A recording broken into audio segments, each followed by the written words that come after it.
一个原因，也介绍了这个历史上想为老子证明的几位学者。那么下面呢，是我们可以更进一步跟老师沟通和交流的一个机会。大家有任何想向老师请教的问题，请举手示意。楼上的朋友，请移步到1楼来啊。好，可以，好。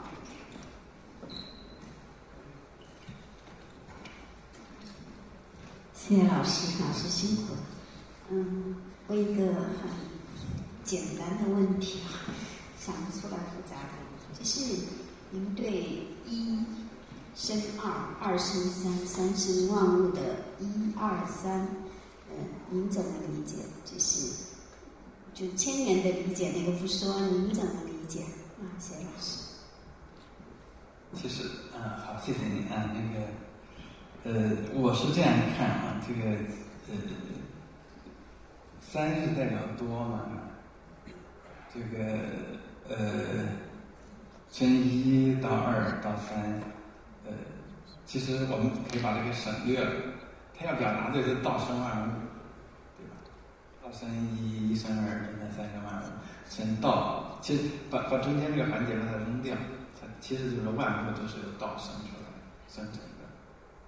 那但是生成的话，肯定是有一个从少到多嘛，先有一个东西，然后变成2个，变成3个，变成几个。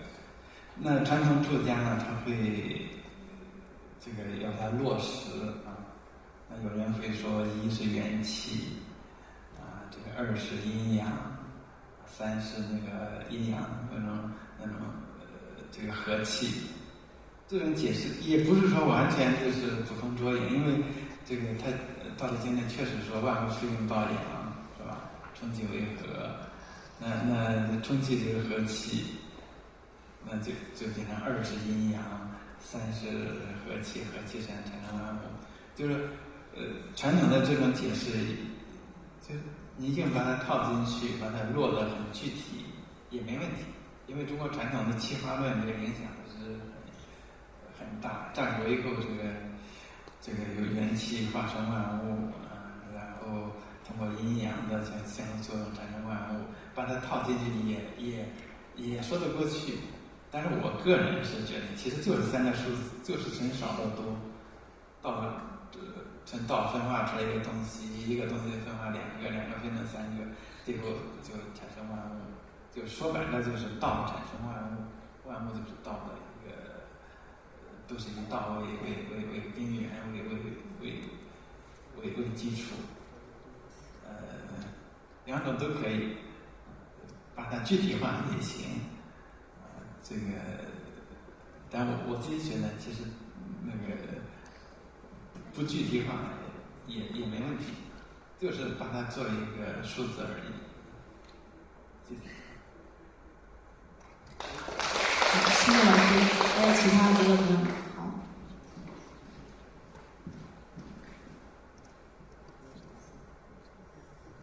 教授您好啊，今天非常感谢您的讲座啊，收获很多，尤其是对于有和无的这个理解又更深刻一些。我今天提的这个问题呢，是关于就是老子对于无争的这种思想，我想请教一下，在现代生活当中应该怎么来应用呢？因为现在你资源和机会其实都是有限的。那在现在生活当中，如果说您不去争取，那肯定天上馅饼是不会掉到你头上的哈。就比如说老师他会说，比如说小学生啊，他也会教学生说，那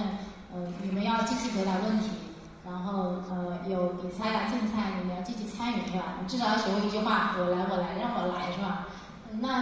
那在现实当中，那像老子说的，一曰辞，二曰俭，三曰不敢为天下先。我个人的理解是，就是我努力去争取，但是对于成功和失败，我不去过多的去在意或者说去纠结，就是尽人事听天命。但是我不知道我这种理解是否合适，所以想请教教授您，谢谢。好，这个谢谢啊，这个就是像老子讲的这个我一直觉得，其实这个传统的东西把它这个跟现实关联起来啊，这个其实问题挺大的，因为这个像《道德经》这本书，这个我觉得他是讲的那种治国之道，对谁讲的？对君主讲的，不是教小学生的，是吧？就是你比如说对于一个成功的人来讲，就这个到了一定程度的时候啊，有时候这个退一步啊，这个你很多东西都有了，你再去争，再去，其实这个也活得很累了，是吧？但是你说从小对一个小孩一个还没有进入这个社会里面，你叫他这个学这个老子的学说，让他去做隐士，那肯定是问题很大啊。就是这个，所以有很多的说法讲到这个传统的啊，就讲中国的思想应该是儒家、道家的一个相互补充啊。这个儒家要强调人的进取啊，要这个自强不息嘛，义里面在讲，但是这个道家也可以做一个补助性的，要谦让，要谦退啊，既要努力，但是在有的时候就是要分一些场合了啊，有的时候也可以这个有点那个这个谦虚，不是说把所有东西都要据为己有。那你如果他的整个的说法的对象是对于那个要古代是做国君，那现在的话，可能对于这个你一个部门一个群体啊里边你是占一定地位的人，如果对他们来讲的话，那转移过来其实可能也还比较合适啊。但是你如果转到小孩身上，我觉得就麻烦了啊。这个任何的一种理论、一种主张，它都有它的一个适用的对象啊。这个道家不是讲反向反过来的吗？先有正，然后才有反。如果没有正，就这个反就没有意义了。这个古人经常举的那个例子，这个讲的茶和饭的问题，就是茶和饭对我们的日常生活都很重要啊，喝茶也很重要，吃饭也很重要。但是这个茶是在饭后喝的，这个吃饭是你是增进你的营养啊，维持你的机体的。但是吃多了以后呢，不是有问题，就要有消化，助消化就喝茶。这个茶和饭之间就是这么一个对应的关系。那儒家呢，就是饭，你要该吃怎么吃还是要吃。道家的学说就是茶是消食的，你把饭吃的太多了，那就需要喝点茶，然后来解一下。这是古人的看法，不是我举了个这么例子，因为我现在在这个这方面也介绍了，我现在做的比较多的这个明末清初的这个方家的学说方一智的东西，他经常打这个比方，因为他讲三教合一的，讲三教汇通的，那他就认为呢，儒家是饭，庄子、道家和佛教都是茶，茶是消食的。那么消食的，换句话说就是说，先有了儒的那种重视，你去努力，但是这个你儒的那种积极进取，你的重视，有时候可能就过了。比如说我们维持这个社会运作要讲道德啊，要讲伦常啊，但是最后那个道德伦常又变成一个虚假的东西了啊，有的时候已经这个违背人性了，这个就需要一些调整，就需要我们要比如说把佛教的东西、把道家的东西拿出来纠正一下啊，所以就是有这个不争呢，是建立在真的前提之上，先有了真，真出了问题，我们再告诉你不真是更好的。谢谢啊。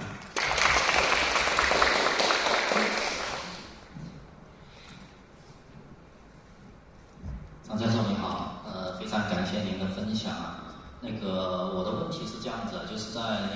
老子《道德经》里面，它的反向思维，其实在81章5000文里面，其实是通篇都能显示出来的。那么特别是第2章有无相称、难易相称、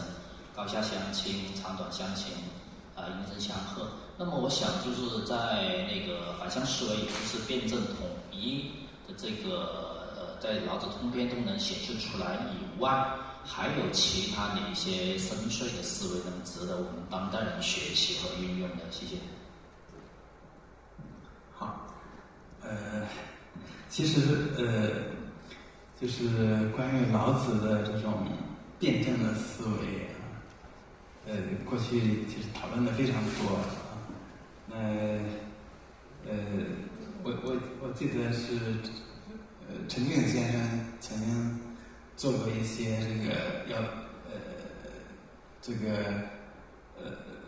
思想史的一个考察，他把老子跟周易连起来。我们知道易是有经有传，他大概就认为这个老子的思想受到易经的影响比较大，反过来老子又影响到了易传。他又把易传拉到道家里边，拉到这个道家这个系统里边。那这样，那中国传统的，如果从根源上来讲，易学的周易的影响是最大的。易是讲那个两端啊，尽管早期可能没有阴阳这个词，但是它确实是讲天地万物啊，都是有两个相反的力量，那么相互的变动啊，就是消息呀，这种怎么样的一个相互作用，产生万物，然后周而复始这样一种循环。那么那如果老子，包括后来的儒家的一些经典，他们都共同的受到易的影响的话，那都对事物的对事物的看法都会接受的，就是我们后来经常喜欢讲的那种对立面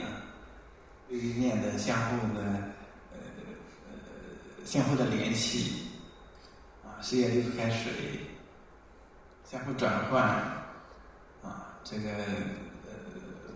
弱的可以变强啊，强的可以变弱，相互转换，相互变化啊，这种观念，其实我想在老子书中有很多吧，反正这一类应该都包含。一旦反正讲老子的这种辩证思想的这些东西都会有。承认任何事物都有两端相互依存、相互依附，然后呢，它们又相互变化啊，最后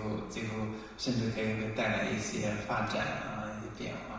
我想这些应该都算是道家老子思想里边那种思维方法上的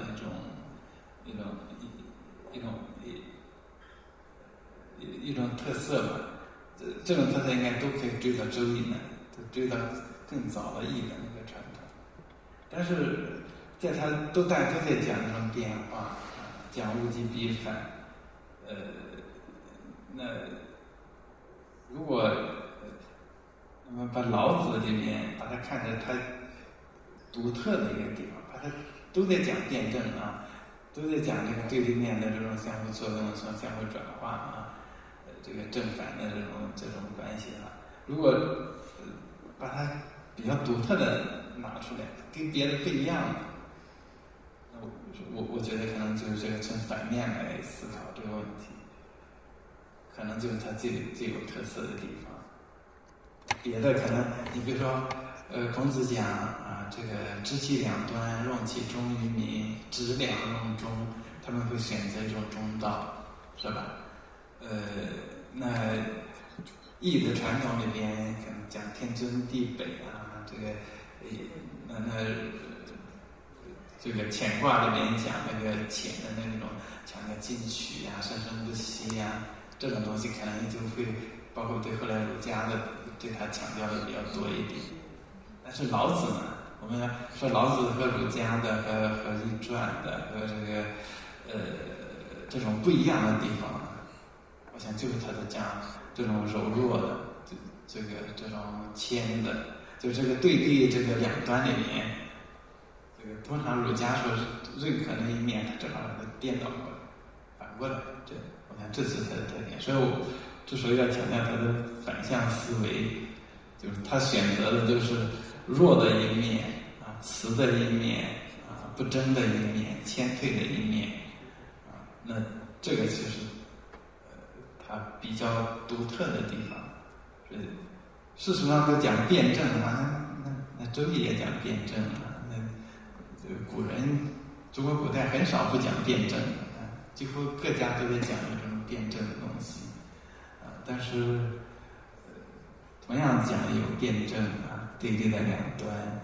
但是在这个辩证的这种思想里边，老子的一个独特的地方，他就从这个下边啊，贵和贱啊，高和下，他通常从下立论，他从贱立论，强和弱，他从弱立论。当然，最终的目的都是要超出这个贵贱上下这种这种对待，他也要超出来嘛。因为道那个包容性很强的，道是更高的，但是他